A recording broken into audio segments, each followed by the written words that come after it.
In the wastes of the fallen land, survival is earned, not given.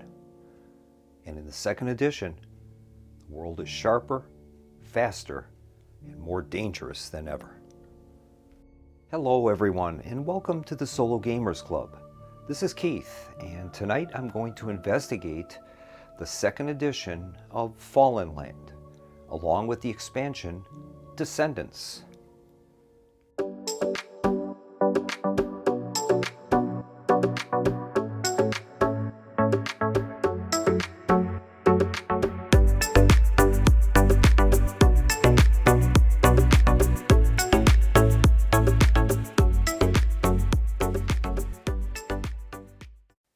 The second edition provides the best of both worlds, with more content, more cards, more factions, improved artwork, and more ways to play, along with outstanding quality of life improvements, including card and token storage, which will greatly reduce the time required for setup and teardown. The map has been graphically improved and now includes portions of southern Canada and northern Mexico. This corresponds with two new factions, Los Intermediarios, located in Jimenez, and the Preservationists, located in Thunder Bay, Ontario. These locations are further expanded in the Descendants expansion with the Los Centinelas and the Collective. The second edition now includes the elements of the expansions A Journey into Darkness and Outriders Trading Post. Previously these were sold separately, but now they are a part of the second edition. The second edition now includes a scenario book and a quick start guide, which offer different ways to play the game and an easy way to teach the game or refamiliarize yourself with the rules. Very handy additions. So, with these new and improved elements, let's set up the game for a solo playthrough using the Solitaire Variant II rules. In addition, I'll be including the new Town Events deck, which will replace the old Town Events chart. So, with that in place, let's get started. This is the new game board for the second edition, and as you can see, the graphics have been sharpened quite a bit, and now we're including elements of southern Canada and northern Mexico to operate in. Our next step in the solo setup is we remove all of the red dot cards from the game. We keep the red dot action cards, and we shuffle in the NPCMs, the mercenaries. And we're going to place that deck, that is the red dot action deck, and we'll place that in the miscellaneous area. Now the beauty of this card rack is not only for the storage of these cards, but it makes it very easy for setup. All we have to do is we take each of the decks, run it through a card shuffler, and put it in its assigned slot in the deck. When a card is used, we turn it over and put it in the back of the deck. And that tells us that that automatically creates a discard pile for us. To begin the game, we're supposed to burn one of each card in every deck. So we're going to flip over the top card and place that in the back of the deck. And we're supposed to do that for each of these decks. And that's going to make the game slightly different for every playthrough. Next, we're going to take the 7 mission tokens and we're going to roll a D100 for each of those and place it in the corresponding space on the map. Those will form our missions. Alright, so we've placed our mission tokens on the map. We've got one down in the New Orleans area, one in southern Texas, one in Arizona, a couple up in Canada, one in Pennsylvania, and one in, I guess that would be around Georgia or Alabama. Now we're going to randomly select our faction. We're going to be rolling a D12 to determine our faction. And I'm also going to be rolling a D6 On an odd result, we're going to use the original 12 factions. On an even result, we'll use the new factions that are a part of the expansion. So we're going to roll for our faction.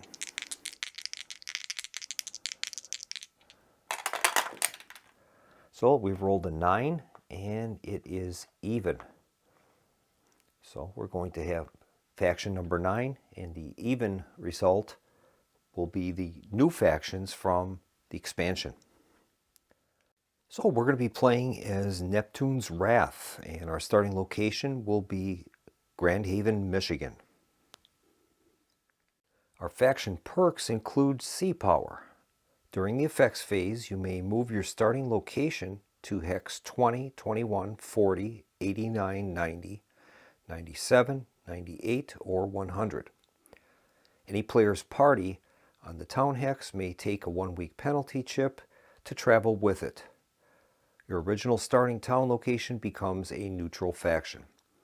Salvage operations, once per turn. When you succeed in an encounter or mission card adjacent to a water hex, draw a spoils card. Sailor stories. If you perform the healing deed in another player's town, gain 2 action cards. Keep 1 and give the other to the town owner. And finally, we have amphibious. During the movement deed, your party may move through the Great Lakes. Each lake costs a salvage coin and 1 movement. You cannot end your movement deed on the water. All right. For this solo game, I'll be playing against 2 rival factions, so we're going to make a roll for the other 2 factions that we're playing against. Okay, we've got faction 1, and it is an even result, so we'll be using the new cards from the expansion, and faction 1 is the Angels of Mercy, and they're going to be starting in Iowa City, Iowa. And we'll make a roll for our last faction. Okay, we've rolled faction 11, and it's also an even result. So that's going to be faction 11 from the expansion. And that's going to be Los Centinelas, and they're going to start in Jimenez. All right. So using our new trays, we can easily get at our faction tokens that we're going to need. So I've placed a faction token on our starting location and our model there, and I've done the same for the opposing factions. And now we're going to receive our starting town technology chips and any items that are listed in our faction perks. We've gained our starting town technologies. We have water and supplies, giving us an automatic survival success. And we have a learning center, which gives us an automatic diplomatic success. These tokens can never be destroyed or stolen or sold. Incidentally, we do, with the second edition, now we've got these clips that we can use. Once we attain a certain level, we can clip these clips to denote our movement bonus and our resources. So that's also another nice quality of life addition to the game. Now we're going to gain our starting cards. We're going to draw 6 characters, 10 spoils cards, 3 action cards, and we'll receive 10 salvage. So let's take care of that. Alright, so we've got our starting characters, 6 of them, 10 spoils cards, 3 action cards, and 10 salvage. Now it's time to equip our town playmats. We're going to select 5 characters and assign them to the character crowns 1 through 5, and our 6th character will go into the town roster in reserve. Our starting characters consist of the megalomaniac rock star Sid Crawford, and we have Sheldon Benson, a breaker, Sheila Axler, a precocious runaway. And we have Sensei Tanaka. He is a master, and he has a master level in combat. Then we have Sean Cahill, skilled tactician. And finally, Scotty Smith, Wasteland Wanderer. All right. Well, what I like to do to analyze this is I like to analyze these as a group. So we're going to put all 6 of these characters in a line, and then we can add up our totals for combat, survival, diplomacy, etc., and see where we're weak and where we're strong. All right, looking at our characters as a whole, we've got a total of 39 combat, 35 survival, 34 diplomacy, 39 mechanical, 42 tech, 31 medical, and a portage capacity of 74, which averages at about 12. So our lowest assets are medical and diplomacy. So let's see if we can find a character that has low values in those categories. The lowest diplomacy we have are these 2 characters here with 4 and a medical with 4. So this guy here is Scott Smith, and that might be a good person to leave off and put into the town roster, and I think that's what we're going to do. So we're going to put Scott Smith into our town roster as a reserve. Now we're going to take a look at our spoils cards. All right, these are our starting spoils cards, and we were lucky. We ended up to get 2 vehicles. So let's analyze those first. We have the gyrocopter. It's a relic. It's going to give us +1 to movement. It says once per turn, when drawing an encounter card, you can roll a d6. On a 1 or 2, we would draw 2 encounter cards, attempt one and discard the other. So obviously the gyrocopter would be used as a reconnaissance tool. And at the bottom it says may be used in conjunction with another vehicle. All bonuses are commutative. So we can have 2 vehicles. Normally you're only entitled to 1, but with the gyrocopter we're able to have 2. So we're going to keep both the gyrocopter and this armored car. That says before attempting ambush encounter cards, you may discard and draw another card from the same deck. That gives us a +2 to movement. So we're going to keep both of those, and we'll put those in a vehicle slot, giving us an extra die for tests. That's great. Now we have this very interesting vehicle equipment permanent.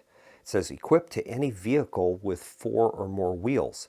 Ignore all movement penalties from vehicle equipment.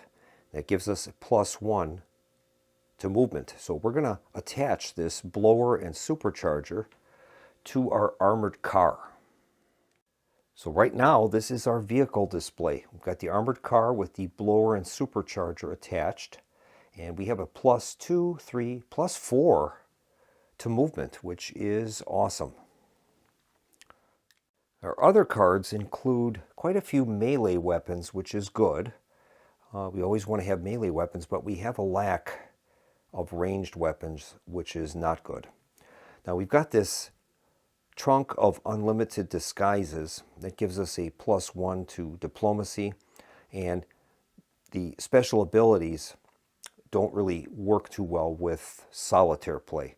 It allows you to steal spoils cards or from either a party or from an auction house. So we're probably going to put this trunk of unlimited disguises into our auction house, and we're going to sell that. It has a value of 7, so we'll do that.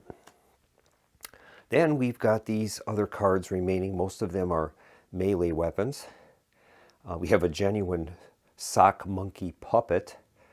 While equipped, if your party is the target of theft, you may instead give this to the perpetrator. Okay, well that might be useful. So we're going to assign these cards then to our characters. Before we proceed any further, I want to draw your attention to something I downloaded from BGG. And this is a simple one-sheet display, but it's very handy in playing the game. It facilitates the play of the game quite a bit. You keep track of your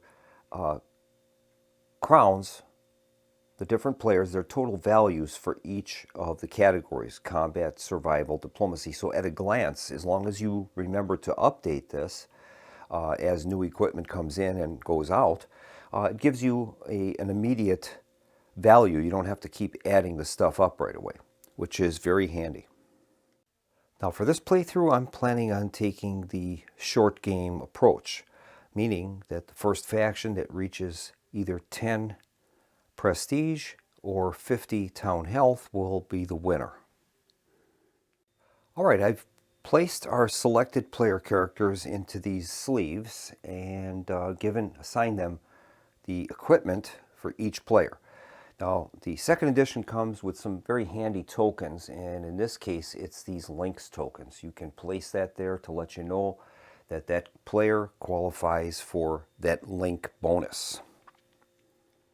So we've got our cards in the auction house, in the town roster, and then I've placed our characters into these sleeves, and these are just something I created myself by taping together card sleeves, and then it allows you to move all of their cards at once, and you can still cycle through to see if there's special instructions on those cards. I placed Sensei Tanaka as our #1 character crown.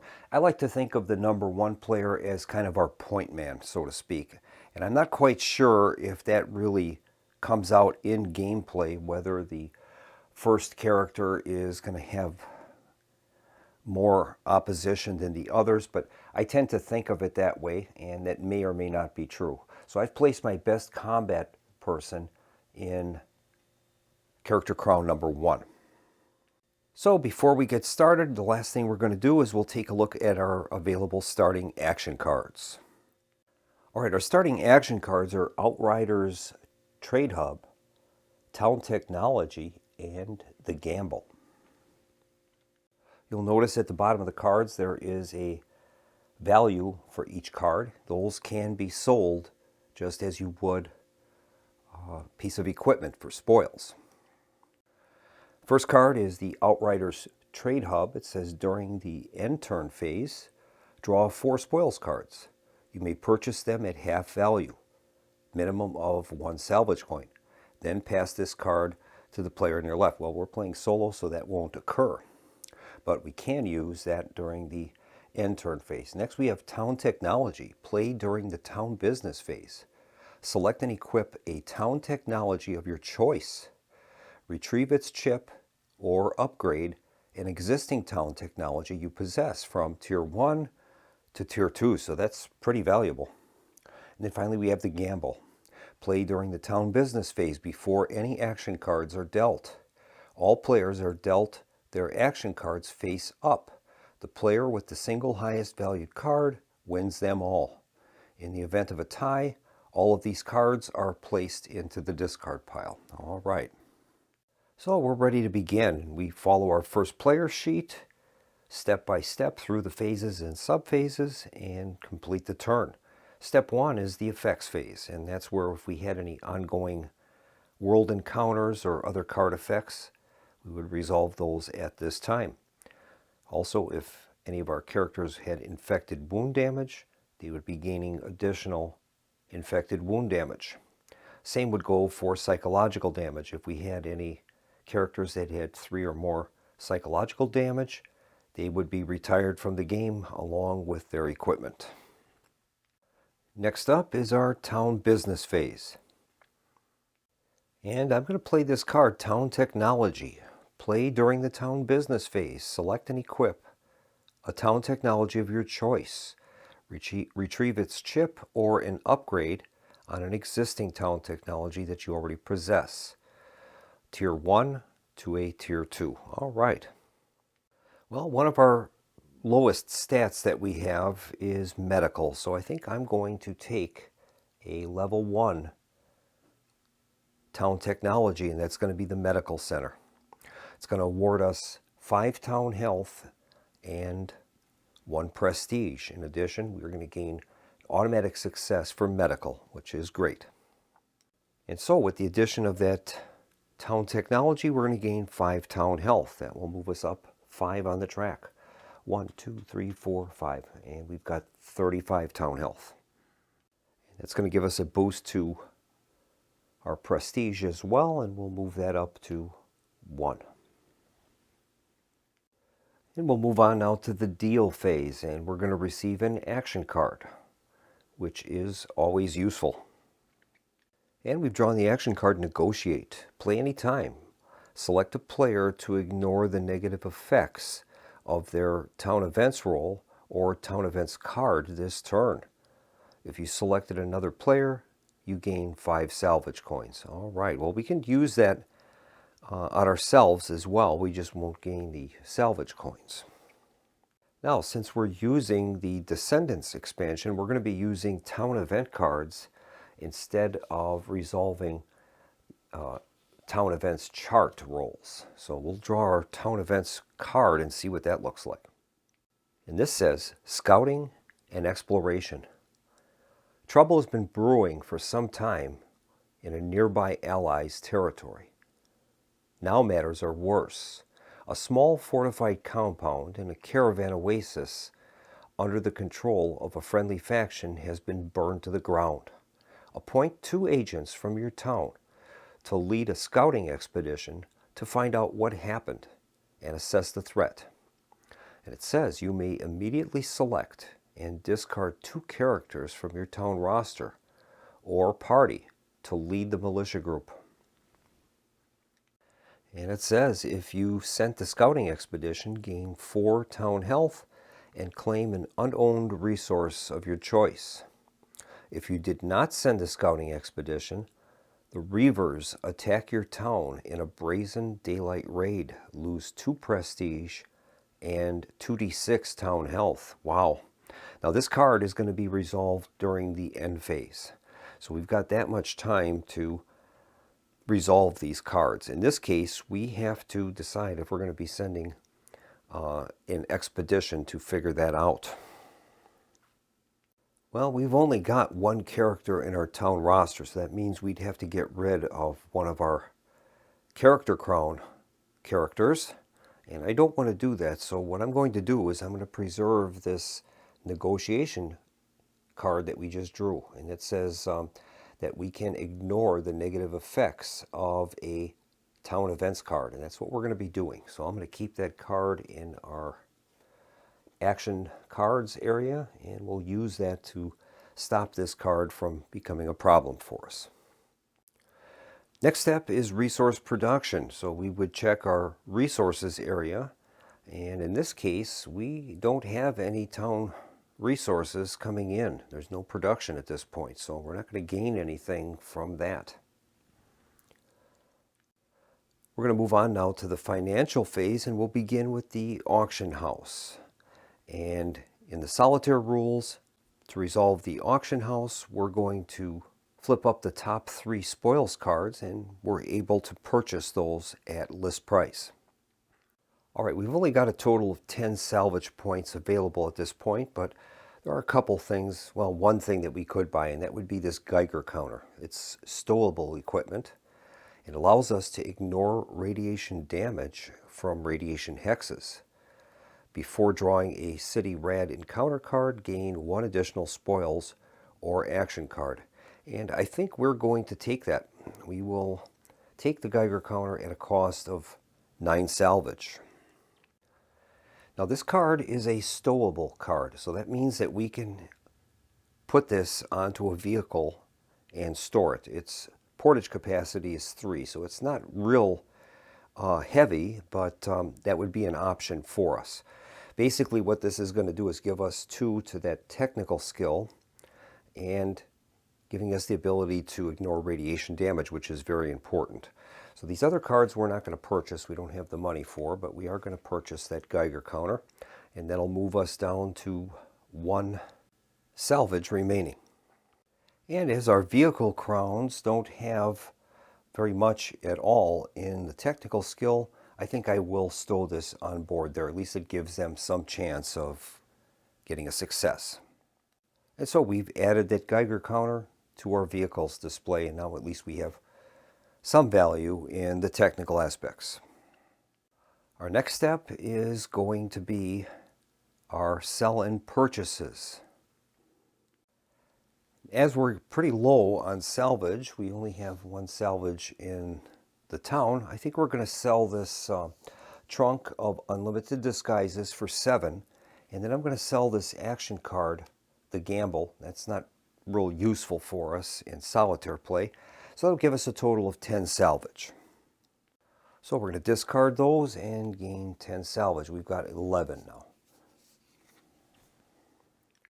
Next step is going to be purchases. We can purchase Tier 1 town technologies or upgrade existing ones to Tier 2. Well, we don't have the salvage coins to do that, and the other option is to buy a town defense chip.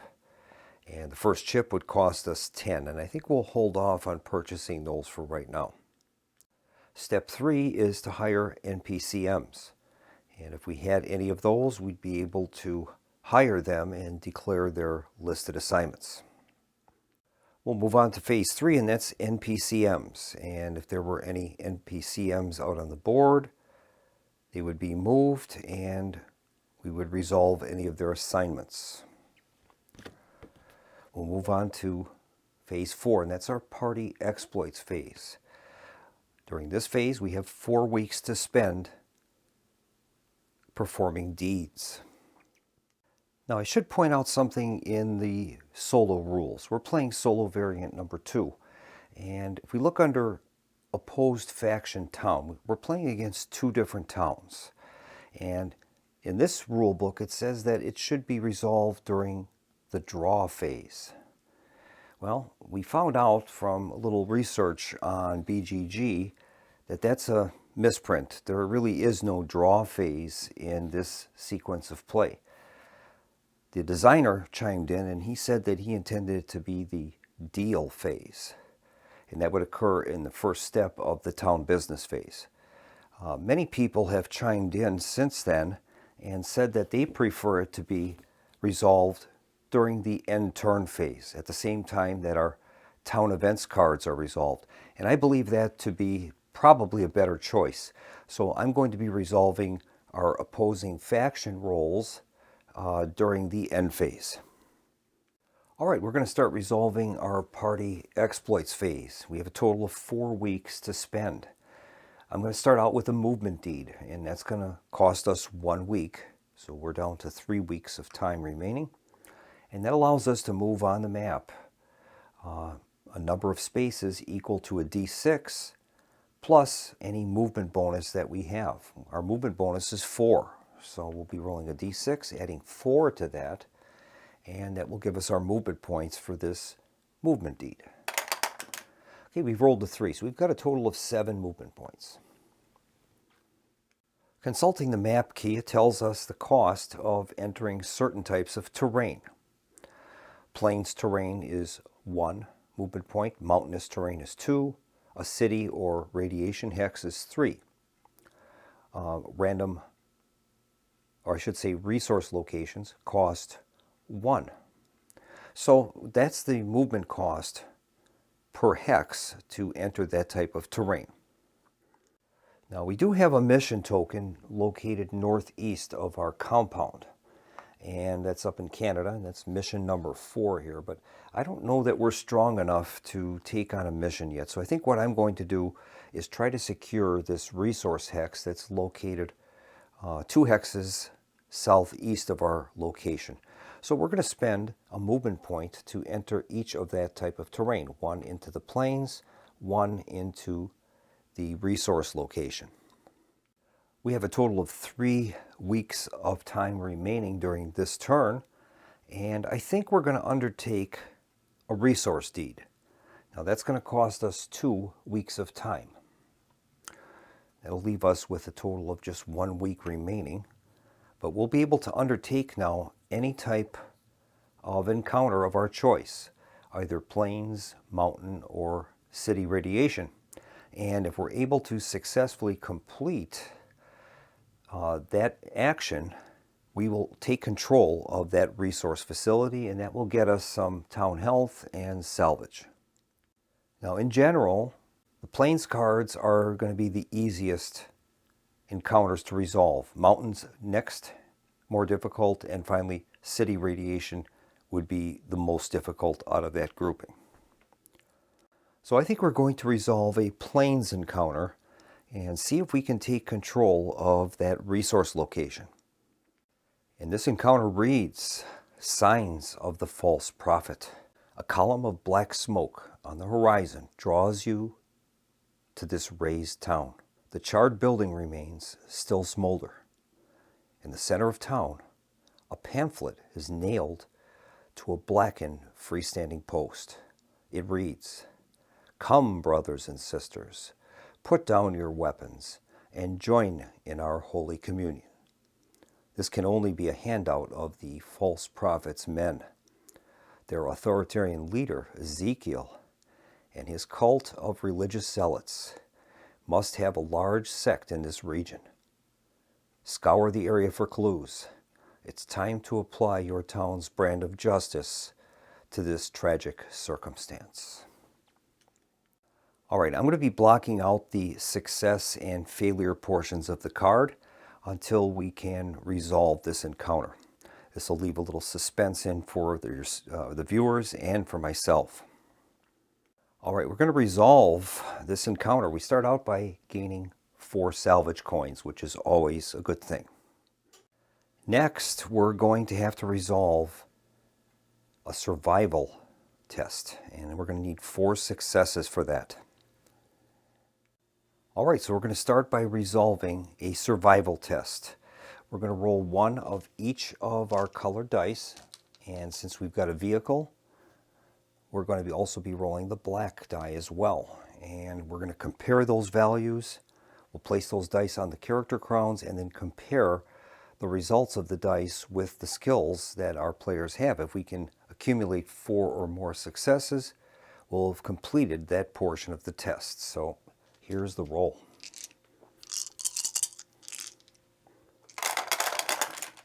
All right, we're going to place these results on the character crowns. All right, so we've placed those dice on the character crowns, and then we're going to resolve the test based on that result. And we're looking for a skill value to be equal to or less than the die roll. That would produce a success. Now we have this water and supplies. That's going to give us an automatic success to survival. I'm going to be using my old-fashioned counter here to record my successes. So that's going to give us 1 success. And now we'll start analyzing each of our character crowns. First we have Sensei Tanaka. He has a survival rating of 8.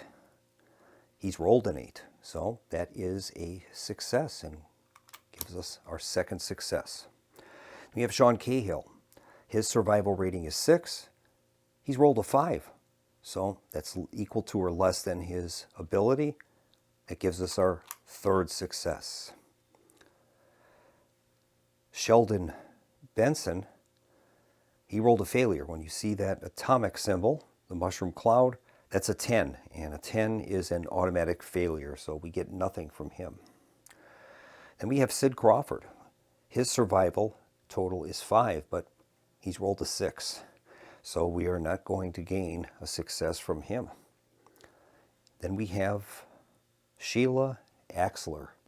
Her survival rating is a 5, and unfortunately she's rolled a 7. So we have no success there. Lastly, we have our vehicles. And our survival rating for the vehicles is 3. We've rolled a failure. It's a 10. So we only have 3 successes out of the 4 that we need. So at this point, we have failed that test. I'm going to see if there's any action cards that we have that could be useful. I don't believe so. No, there are not. So that means we've failed that test. All right, in order to complete this encounter, we needed to pass not only the survival test that we would have had to have completed a level 4 technology and a level 5 combat test. But when you fail one of them, you basically fail the whole thing. So we're going to read the failure condition. And it says, thoroughly unprepared, you stumble upon the false prophet's enforcers, adorned in white robes.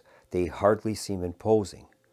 As you try to sneak up on them, they whirl to face you and brandish their heavy weapons. You're going to have to blast your way out. And it says we're going to take 5d6 physical damage. All right.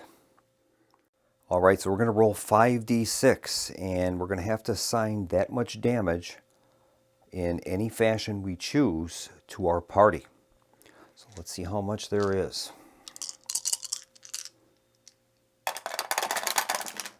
Oh boy, that's a lot of damage. We have 12, 17, 22, 25 points of damage we have to assign to our characters.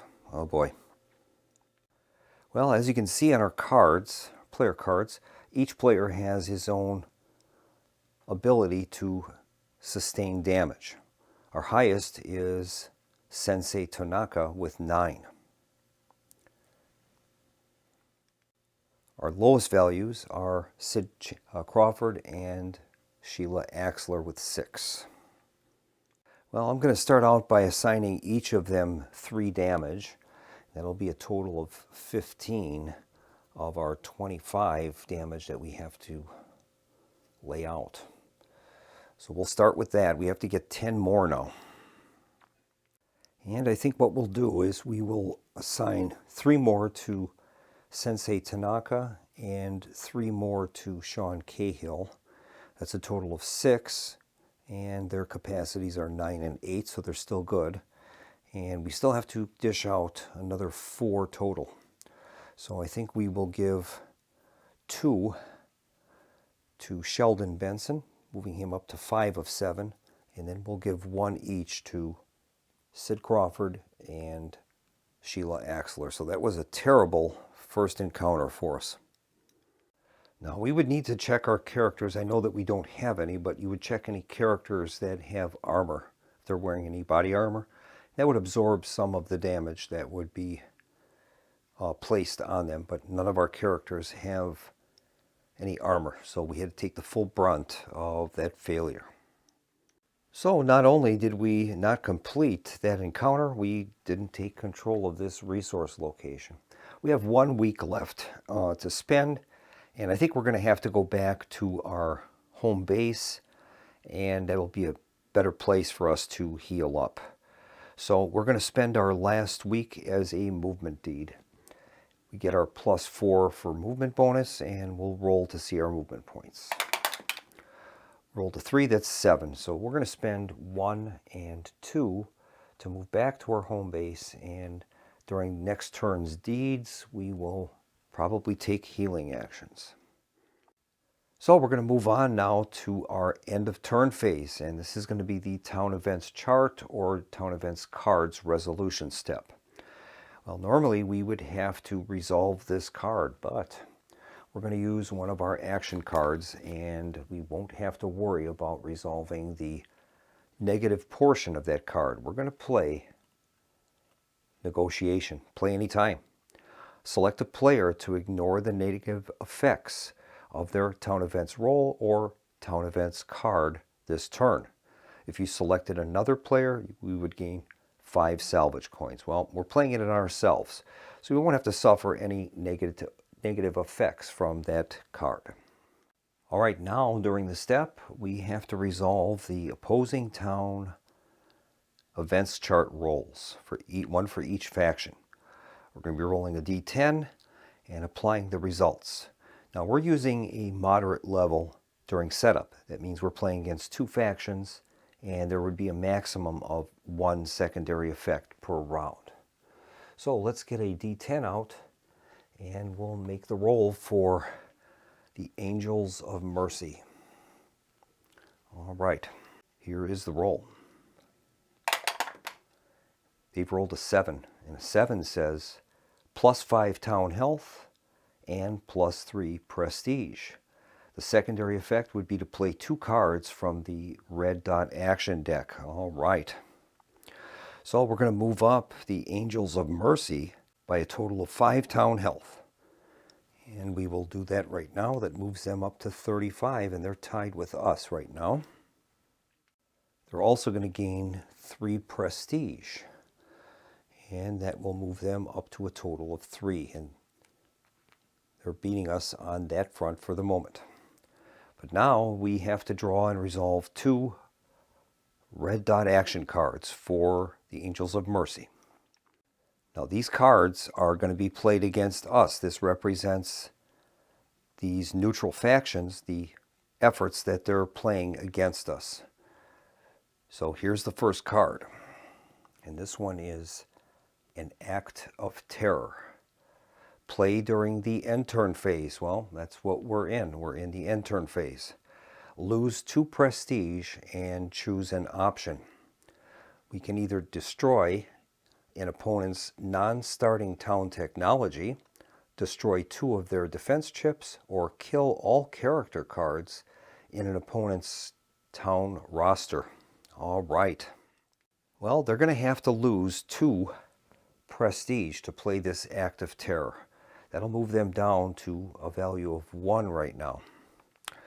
And they have to select an option here. The only one that would apply would be to kill all character cards in an opponent's town roster. And they will do that action. And that is going to kill Scotty Smith. He is out of the game. Now the next card, and that is Bandits. Play during a card that involves players placing wagers or gambling. After all wagers have been placed, you gain them all. If this is an encounter or a mission card, whoever drew that card suffers the failure portion of that card. All right, so they're going to hang on to that Bandits card until that can be played. All right, next we're going to make a roll for Los Centinelas, and we'll see what the effects are on them. Now, we've already had 1 secondary effect, so there won't be any more secondary effects during this turn, even if one is called for. Here's the roll. And their roll is a 5, and that says +4 to town health, +2 to prestige, and there would have been a secondary effect playing a card from the red dot action deck. Well, that isn't going to occur now, but they are going to gain 4 town health and 2 prestige. So we'll move them up to 34 town health and 2 prestige. All right. And so we move our turn marker up 1, up to turn 2, and that is going to complete our first round.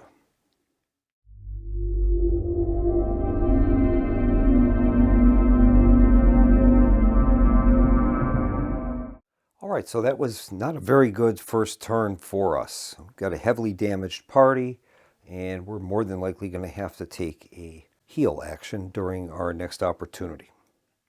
All right, we're going to start our next turn, and we'll begin with our effects phase. And there are no current effects currently in play at this time that we'll have to deal with. So we'll move on to the town business phase, and we're going to receive our action card. So let's draw an action card and see what we've got for this turn. This card is listed as Vigilant Town Militia. Play any time and choose 1.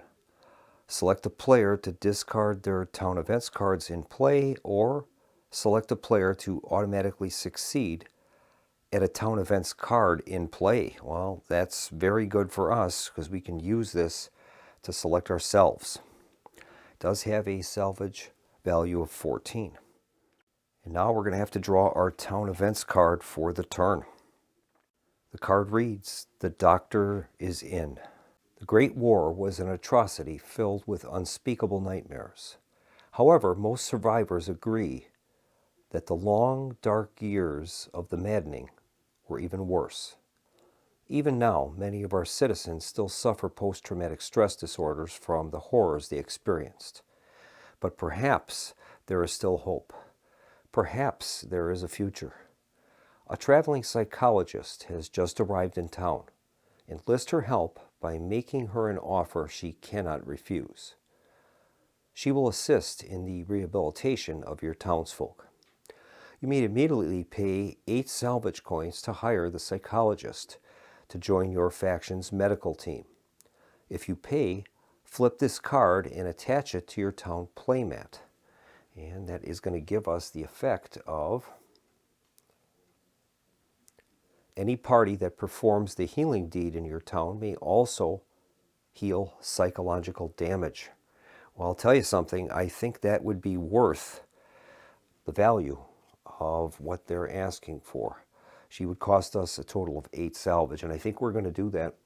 And we will pay the 8 salvage and attach that card to our town. Okay, next is our resource production, but once again, we have no town resource production. We'll move on to the financial phase, and we'll start out with our action house, and we'll see what's available for purchase. Well, these are the cards that are available for our auction house. And the only one that we can afford is this first aid kit. It's a basic med kit. It says discard to instantly heal 3 physical damage to each of your party characters. It has a cost of 6, and that will give us a bonus of 3 medical at a cost of 2 portage while we have it. So I think we will purchase that. I have a total of 7 salvage left. We'll purchase this for 6. And I've decided to assign that basic medical kit to Sheila Axler, and that will give her a total of 6, 7, 10. That's going to move her portage capacity up to 9 of 12 right now. All right, our next step is going to be the sell and purchase phase. I'm not going to be selling or purchasing anything. The action cards that we have I want to keep. We really have nothing in our action house at this time. Most of our cards are already assigned to our players. So we'll move on now to the next actionable step, and that's going to be our party exploits phase. And since our party is pretty banged up, we're going to begin with a healing deed. It says perform a party medical skill check and remove 1d6 physical damage for each success. If the party is healing in a starting town location, they may remove additional point of damage per character and can heal radiation or infected wound damage. So we are at our own home base, and that'll give us an extra point of healing. So let's take care of this party medical skill check. So since we are performing this healing deed in our own location, we're able to remove 1 bonus wound from each character. So we will do that. Each of them are going to heal 1 wound. All right, now we're going to perform our party medical check. Now we have this medical center. That's going to give us an automatic success. So we're going to mark ourselves with 1 success. And now we're going to roll the dice and see what we get. All right, we'll assign those dice to the crowns. All right, we'll begin with Sensei Tanaka. He has a medical skill of 6. He rolled a 3, so that gives us 1 success.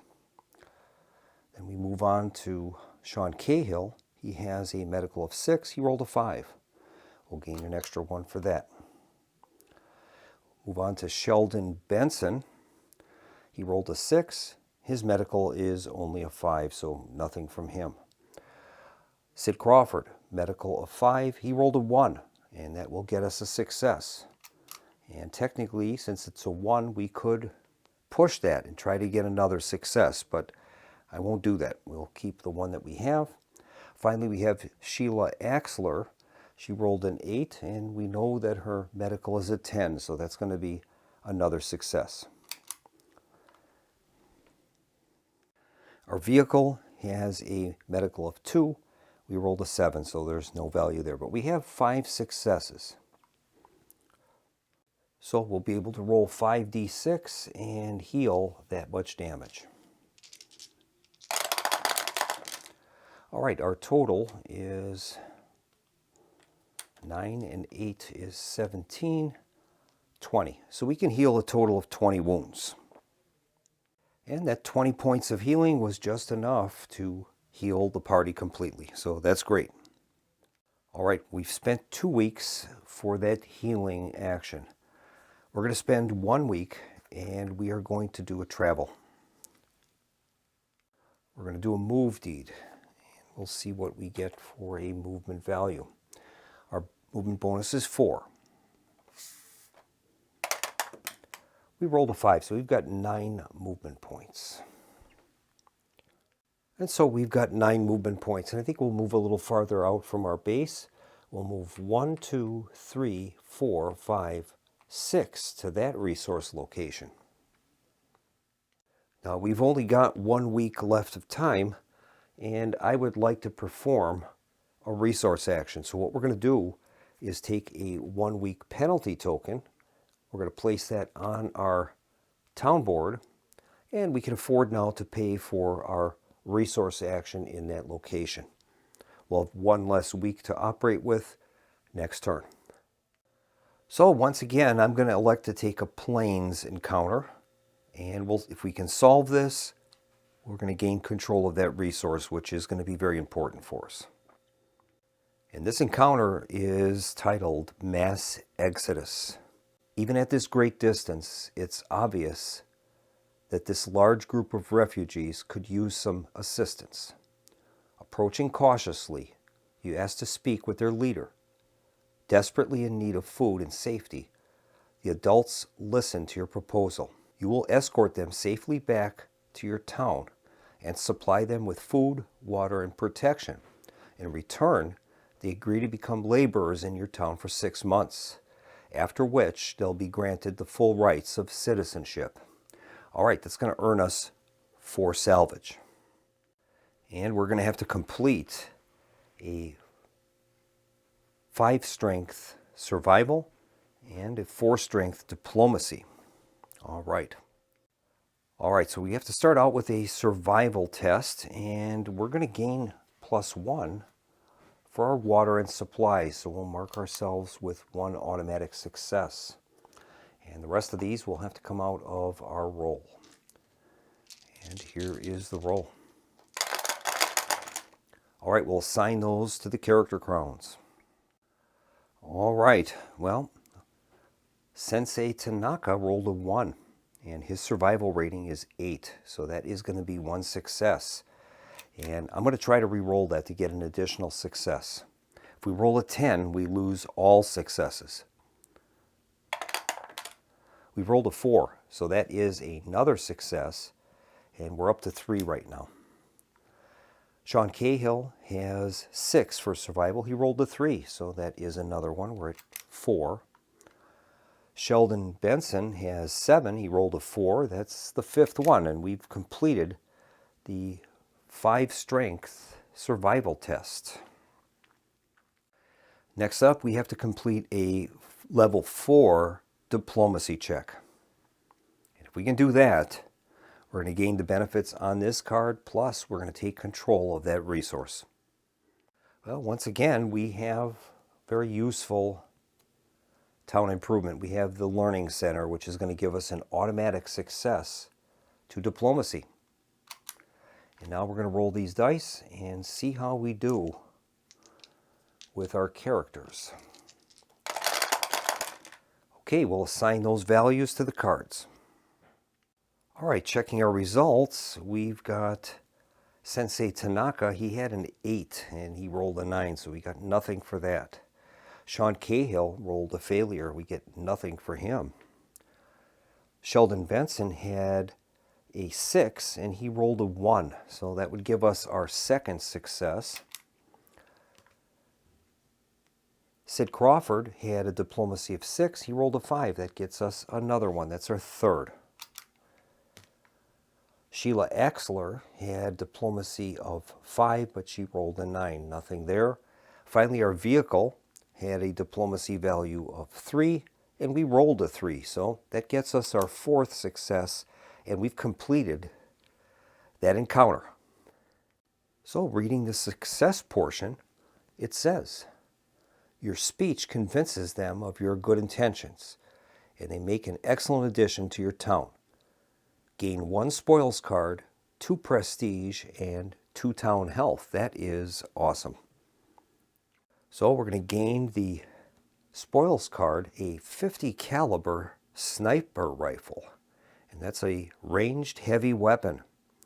It's a relic. It has a value of 22, 8 to combat, 2 to survival, 1 for diplomacy, and it has a carrying capacity of 6. That says once per game, before player versus player, select a character involved and roll a 1d6 on a 1 to 4. That character is killed and discarded along with their equipment. All right. So in addition, we're going to gain 2 to prestige, which is great. That will move us up to 3, and we're leading the pack in the prestige category. And then we're going to gain 2 town health, and that will move us up to 37. And once again, we're leading in that department as well. And now, more importantly, since we've completed that successful encounter, we're able to place a control marker on that resource hex, and that is ours now, and we're going to make an improvement in our town resources. So our town resources will move up from level 0 to level 1, and we'll mark that accordingly. So during the next resource production phase, we're going to gain 1 salvage and 1 town health. That's great. And now we've got that new card, the 50 caliber sniper rifle, and I think I'm going to assign that to Sid Crawford. He's not very good in combat, and this will help him pretty much. He has a portage capacity of 6 though, so he'll be at 7 of his 10 portage capacity. So we'll give that to him and change his numbers on the sheet. All right, that's going to bring our party exploits phase to a close. We'll go to the end turn phase. All right, normally we would be resolving our town events card, but the card that we drew earlier was a resolve immediately, so we took care of that at the time. And so now we're going to make our rolls for our opponents, and we're going to begin with the Angels of Mercy. We'll make a D10 roll and see what the result is. Result is an 8. And an 8 is going to get the Angels of Mercy 6 town health and 3 prestige. So we'll move them up 6 on their town health. That's going to move them up to 41, and they take the lead in that department. They're also going to gain 3 prestige, moving them up to 4, and they've taken the lead in that category. Now we're supposed to roll a d6 and see what will happen next. Get a d6 out, and the result of that roll is a 5. And that says, revert an owned resource furthest from your party. If you can't, lose 4 town health and a prestige. Well, that is not good. So unfortunately, we are going to lose control of that resource that we just took. And that will move us back down to 0 resources. That was not good. All right. Well, we won't have any more of the secondary effects, as this was a secondary effect. We'll make the roll now for Los Centinelas. Okay, they've rolled a 9, and that is +7 to town health and +4 to prestige. It's going to move their town health up to 41. They're tied with the Angels of Mercy. And they're also going to gain 4 prestige, moving them up to 6, and they've taken control of that category. It did call for a secondary effect, but we can't have any. We've had the secondary effect that we're limited to 1 per round. And we'll move our turn marker up to 3, and that's going to bring the turn to a close. Well, so far we're hanging in there, but it looks like Los Centinelas is pretty close. They're 6, and you only need to get to 10 to win the short game on the prestige track. And they're also on 41 on the town track. They only need 9 in that category. So we're going to have to get moving. It's unfortunate that we lost our resource, though. That was not good.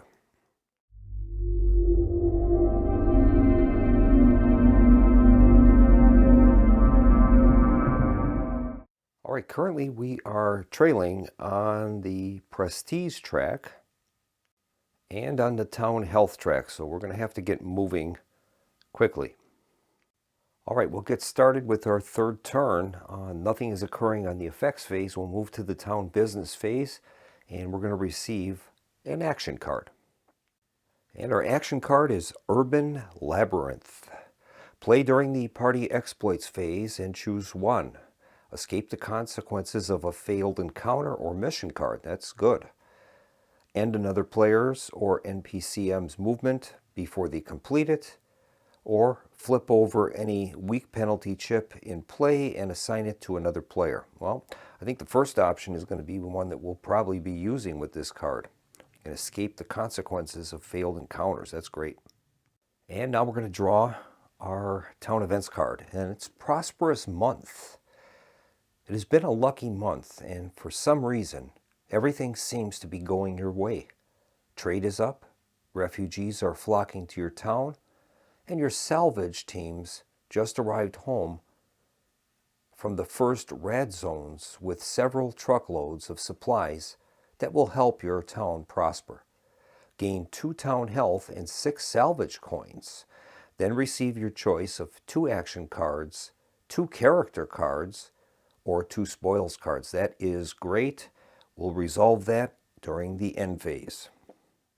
Well, once again, we have no town production. We lost that resource, control of that resource site, so we go back to 0 again. And next is our financial phase, and we're going to take care of our auction house. Unfortunately, I have only 5 salvage. Well, this is the offer from the auction house, but unfortunately we can't afford any of those. All right, we're going to move on to our town exploits phase. Our party is completely healed, but we have a 1-week penalty, so we're only going to have 3 weeks of time to spend. And we'll see what we're going to do. And I think we're going to risk a city encounter. So I'm going to begin by rolling up some movement. Our movement bonus is 4. Rolled a 6, that's 10. All right. So let's see where we want to move to. I think we will hit this city here, just south of our main complex. So we're going to move 1, 2, and 3 into the city is 5. That's going to cost us 1 week, and we're going to take a encounter deed.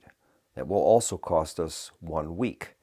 So we'll have a week left, and we're going to select the city encounter. Now, as this is a city or radiation encounter, it says that we are entitled to draw a spoils or action card before attempting. And I think we're going to take the action card. And we'll see what that is. This action card is Improved Dodge.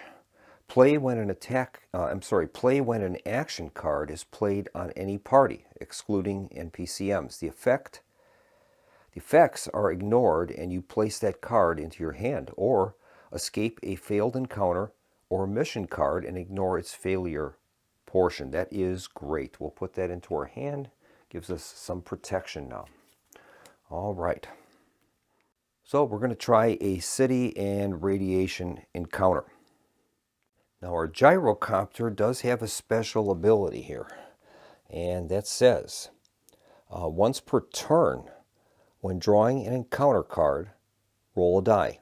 On a 1 or 2, we can draw 2 encounter cards and attempt one and discard the other. So that gyrocopter is operating as a reconnaissance vehicle. So let's give that a shot. We can do that once per turn, it says. So we'll see if we can get a 1 or 2.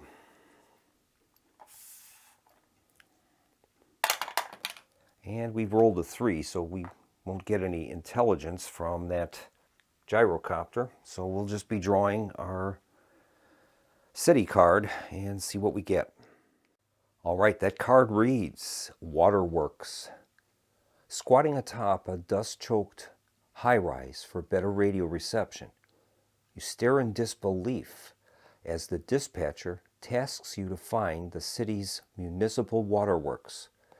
rolling your eyes, you slam the receiver shut. Damn it. All they could tell you is that it's located somewhere within this miserable, decaying metropolis. After a week-long search, you finally spot a broken, vine-choked, circular building. Ransack the offices first and find the engineer's schematics. It will provide the foundation for a plan to increase your town's water supply. Okay, well, we're going to start out with 5 salvage coins. That brings us up to 10. Next, we have to perform a level 5 technical test. All right, so we're going to perform a level 5 technical test, and we'll see how we do. Okay, those are the rolls. They don't look very good. We've got 3 failures in there, and we will set those up on the crowns. All right, well, right off the bat, we've got 3 failures here. So green, blue, and yellow are failures right off the bat. Sensei Tanaka, he's looking at a technical of 6. He rolled a 3, so that's going to give us 1 success. Sean Cahill has 7. He rolled a 5. That's a second. And the vehicle ended up with 2 as a skill, and we rolled a 1. So that gives us our third. We can try a re-roll on that. I doubt that would be beneficial, but we'll have to try it. Rolled an 8, so it's just the 1 success out of that. Well, we only have 3 successes, so we're going to fail this test. So we're going to read the failure conditions. It says move to combat. You fail to locate the plans, but instead you have a run-in with a small community living here. Fearing for their families, they attack. And that is a 5 combat test. And I think rather than doing the failure conditions, we're going to play an action card. And I'm going to play the card Urban Labyrinth. And that's very thematic to the card we just played. Play during the party exploits phase and choose 1. Escape the consequences of a failed encounter or mission card. And that's what we're going to do. All right, we still have 1 week of time remaining. So I guess we are going to try a movement deed, and I'll try to get to another resource location for next turn. Okay, we rolled, whoops, I got to get a d6. Sorry about that. 2 plus 4 for our bonus is 6 movement points.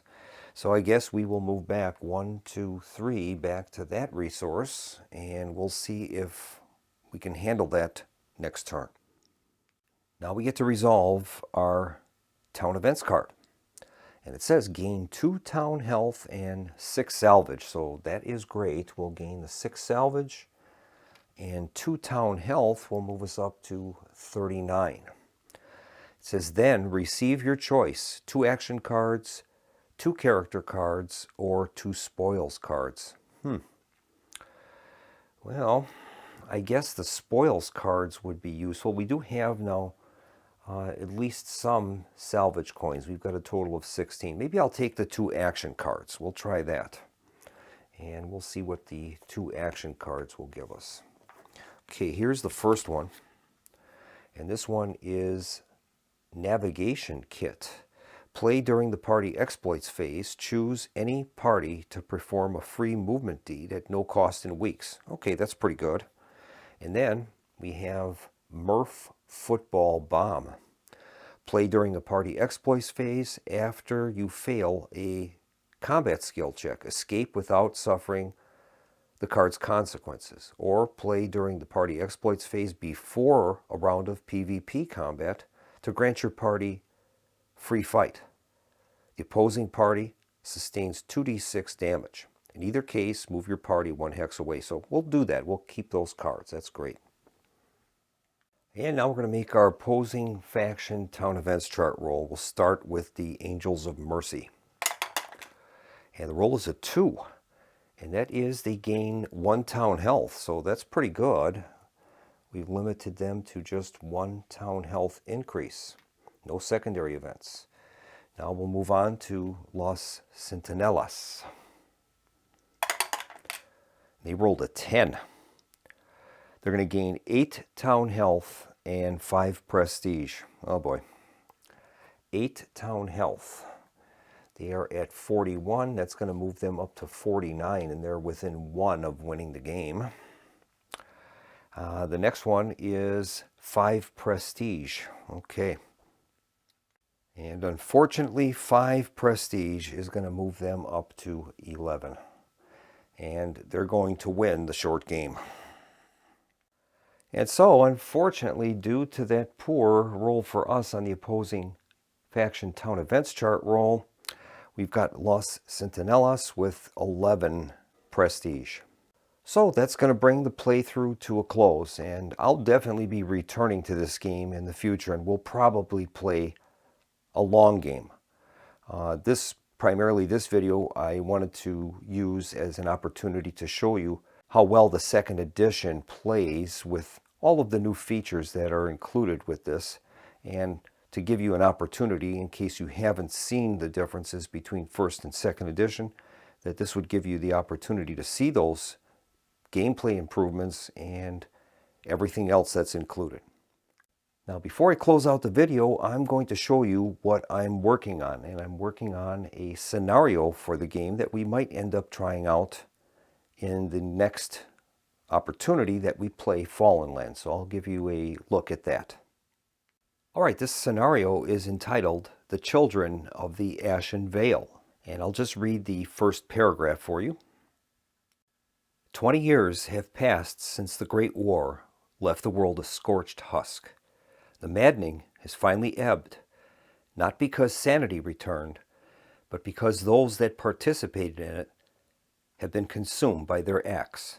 A thin, brittle quiet hangs over the land, the kind that makes survivors jump at the sound of their own footsteps. And beneath that silence, something is beginning to move. All right, so that is the premise of this scenario that I'm working on. The scenario is intended for one player. It's a solitaire. Roughly about an hour to play, and the objective is to reach 20 prestige before the children of the Ashen Vale cleanse the wastelands and consume your town in ritual flames. I've got some rules for setup and our rules adjustments. As the devotion of the followers of the children of the Ashen Vale increase, they're going to get certain benefits, and the effects will work against us as they grow in strength. During the Vale's turn, they're going to be rolling a d6 on this chart, and the action will produce some effect. Scenario will include a character called the Ash Mother, Mother Thorn of the Valefire. When the Ash Mother appears, we're going to place a random NPCM on a random Ashen-controlled location and add a destruction token to a random adjacent location. This NPCM will target the player faction using the best tactical options available. I've included some additional game concepts for this scenario, including town resistance to the psychological effects of the Ashen Vale's rhetoric, a devotion track for the Ashen Vale, their influence, how town defense tokens will help to protect your town against them, and then the use of the red action deck. And finally, I've written a one-sheet description about how the birth of the children of the Ashen Vale began. Another part of the scenario is going to be a set of 12 cards that are going to be drawn periodically throughout the play of the scenario, and those include more thematically linked actions for our opponents, and then giving them certain benefits that are going to be used against us. So we'll see how this plays out in the future. I'm going to continue to work on this to try to streamline it. And in the meantime, when we return back to Fallen Land, we will probably give this a shot. So thanks for watching, and I hope you enjoyed this short preview and playthrough of the second edition of Fallen Land. I look forward to seeing you again on the channel soon. And in the meantime, this is Keith from the Solo Gamers Club signing off and wishing everyone a pleasant evening and happy gaming. Good night.